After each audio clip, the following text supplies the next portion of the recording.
All right, hey guys, Sam here.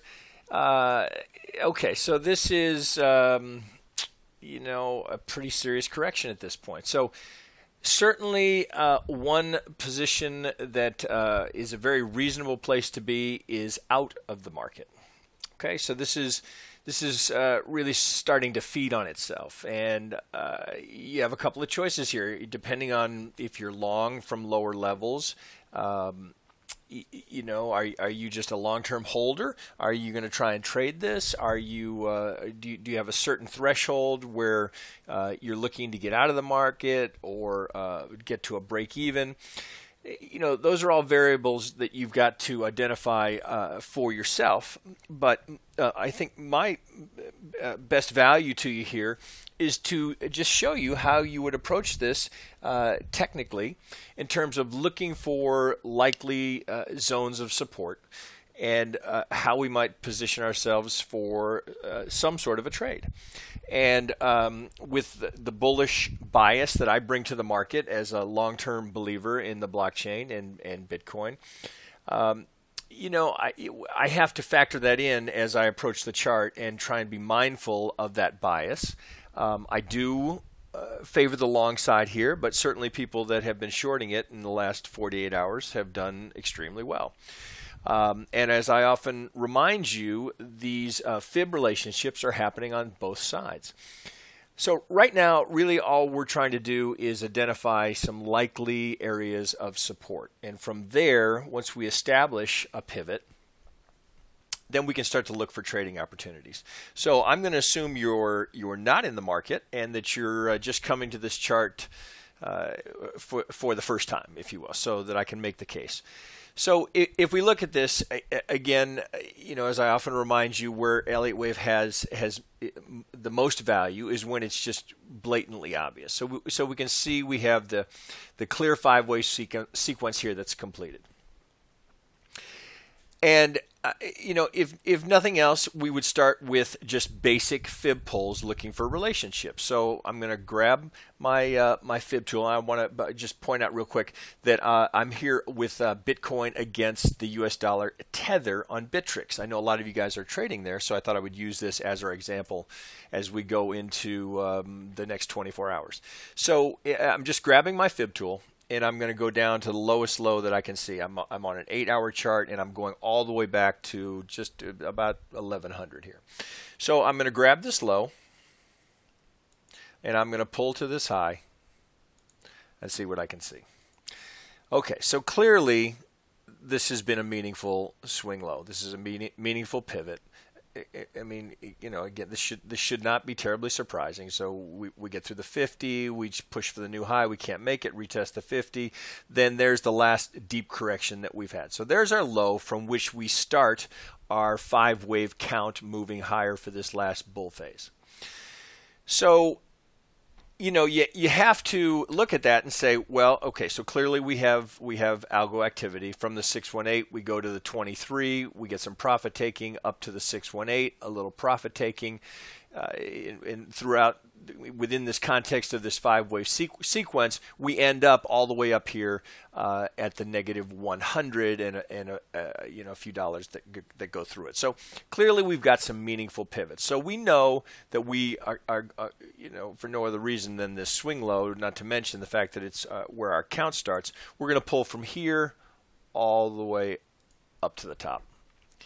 Now we've blown right through the 50 today. We did have a reaction there, and some of you traded along with me there, and we got a $250 bounce from that. Good time to move up a stop. I myself moved it to break even, stopped out at a scratch. Right, so. I mean, I hate to give up that money, but I thought that 50% had a reasonable probability of holding, so I just moved to scratch. So now it's a matter of what's next. So the obvious target is the 618, and we can start to build a case as to where we might expect to see this support other than the obvious. So one of the things we would want to do is go certainly evaluate whether or not this is retracing the entire move. So I'm going to go from that low and I'm going to pull up to this high. And now I get some interesting things happening here. So I've marked off with this little yellow dash line these swing highs, as those are likely support zones, and also that wave 1 was important to us on the way up. So interestingly, the all the way halfway back lines up within a few dollars of our 618. So we start to build a case here for likely support here at, I'll call it 30.20. Reasonable spot for us to look for some support, right? We also have the possibility that what we have here on the larger scale is this. We've got a 1. This was our 2. This is our 3. We're putting in our 4 before we go off to a 5. I'm going to change that color. That would, yeah. I'm going to take this up a couple of degrees, go to our primary count, and we'll put that in gold. Okay, so that's a very real possibility, right? That within the Elliott concept, it's waves within waves. So this is a reasonable probability. We've had the wave 1. We went exactly to the 618 here for the wave 2, a perfect wave 2 target. We went all the way up to the negative 100, got our wave 3, and now we're putting in a steep wave 4. We would not want to see this break the wave 1 high. That would invalidate that particular count. So we're starting to build a case for the support to hold here. I can absolutely promise you there will be a reaction when we get here. Partly because of the all the way halfway back 50% here, partly because there will be algos defending this swing high. So, I mean, at this rate, we might catch this within the recording of this video, because we just continue to drop here. Likely, it's going to be tested overnight. So building the case. Now, within our correction here, we also want to start to look for likely support zones in relation to these swings. So I'm going to take, just so I don't make it too confusing for you guys, I'm going to take that off for the time being, just so I can show you the other side of it.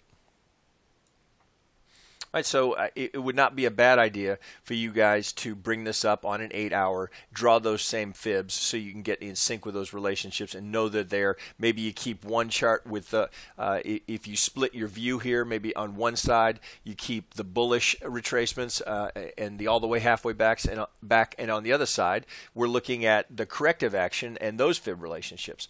So within this ABC, we know that there are fib relationships that are consistent, and that we can look for to maintain their fib relationship. So we've had the A, we've had the B, and now clearly we've got some sort of an impulsive move here in the C wave. So we want to start looking for relationships. So we want to evaluate and check the relationship between wave A projected from the high of wave B. Right? So we're through the 100%. Right, that was at the 200 period.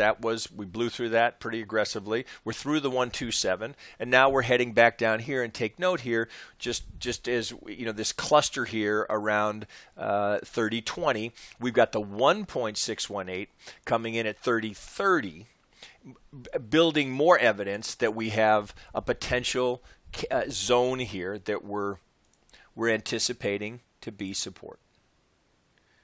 Anticipating support there, I'm going to put it in green as a potential buy zone. Okay, so there we sit that. Now, we also have this relationship here. We have another fib pull, because within that, we've got this swing low to this swing low. Okay, so we're at the 100% right now. So it may well be that we're going to blow right through that, which would be unusual, but at the pace that this is moving, this looks like our likely next target. So with that being the case, now I want to look at this with some Elliott context, knowing common relationships between waves 1, 2, 3, 4, and 5. So I'm going to take this down to a 4-hour. We've got our buy zone highlighted. And I'm going to, since we're at the 100 now, I'm going to take that off and I'm going to put an Elliott count on this. So I'm going to have to change the sizing. Somewhere down here, we're going to find our wave 3. We don't know if that's where it goes, but let me bring that down to a smaller degree. Let's go to a minuet. That'll work. And I'm going to change that to light blue. Okay, so common relationships. We know that wave 1 and wave 3 often maintain a fib relationship. So I'm going to use my alternate price projection here. I'm going to take the length of wave 1 from the high of wave 2, and here we sit approaching it right now at the 161.8%. So that's likely why you're seeing a little bit of a reaction there. Does it hold? We don't know. This could end up being a larger zone. I think likely we're gonna come down and test this, but it may very well hold right there. We shall see. At some point, we're going to get a pivot here that we can work from. But right now, you can see a little bit of a reaction there. I promise you that's because of the 161.8, and there's going to be some algo buying there. We want to start to see if we can identify waves within waves. So I'm going to take this down yet again. I'm going to go to the 2 hour.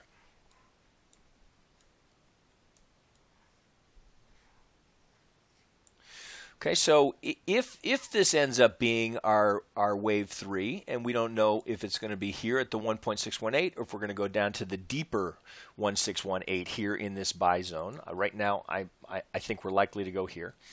If that's the case, what is that? What can we ascertain in terms of potential wave structure? Well, if we look at what we're likely to do